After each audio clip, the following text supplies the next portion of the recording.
the Trump administration has done one thing after another that has violated so many people. The polls I see indicate that a huge majority of the so-called non-affiliated voters are dissatisfied with Trump. And I could go on and list some of the examples. Uh, but the thing that impresses me is that this has now created a huge opportunity for the Democrats to retake the House and the Senate in a year and a half when we have the midterm elections. Historically, it's well established that the party that has the presidency usually loses seats in what they call the midterm election between the two presidential elections. That didn't happen as much this last time when Biden was president. It didn't happen as much as it usually does, but there was some of it, and the Democrats came out losing control of both houses. But the thing is now, with all of this anger and turmoil and the people who are upset about what's happening to the Palestinians in Gaza and the West Bank, hear Trump saying he's just going to go in and clear them all out, just like you're going to wash out some waste. That's too much for a lot of people. Likewise, all of his talk about not protecting the environment and many, many things he's been doing. I'm not doing this so I can talk about what a bad president he is. What I want to talk about is there are a lot of people who are unhappy about this, and it's an incredible opportunity for the Democrats. But what's standing in their way? Gaza. People have seen the bombed wreckage there in Gaza. Incredible. Who paid for that? Who authorized that? Joe Biden, who said, I'm a Zionist. And now it's becoming more and more publicized that Zionism is just wipe them all out.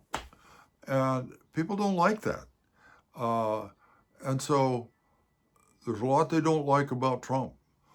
But the Democrats haven't come out and said clearly, we're going to change that. We're going to stop sending money to buy bombs or send bombs themselves to murder people and commit genocide. They haven't said that.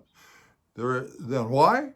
That's the other thing. It's become more and more publicized that most of the Democratic Congress people, as well as Democratic candidates, taking money from AIPAC, the American Israeli Political Action Committee. And there's a blog now where you can go through the reel of every congressperson and senator, and it shows how much money they've taken from AIPAC. It's just one after another. Jeffries, the minority leader now, black man from New York, almost $2 million he's taken from AIPAC to go and kill people of color in Israel. So how are the Democrats going to clean up their act so they can come forth and say, we're not cruel and corrupt like Trump, when they got all this guilty money? And now Bernie Sanders was on Fox News the other day being interviewed, and the interviewer says, well, why are the Democrats so unpopular right now? And Bernie just brought her down. He said they're taking money from the big money, the corporate interests, and they're not looking out for the working people. And he mentioned also the genocide in Gaza and the West Bank. He mentioned it. Boom, right out. And then he goes on the Senate floor a few days later, and he's saying Netanyahu is a war criminal. Just boom. And then people say, well, where are the Democrats? Where are the Democrats? Are they the party of integrity and of people and of caring? Where are the Democrats? Poor Kamala Harris. If she could have just said, I'm going to go with Bernie and say not another nickel until you stop the bombing, and I'm going to get Medicare for all, she'd have gotten elected president.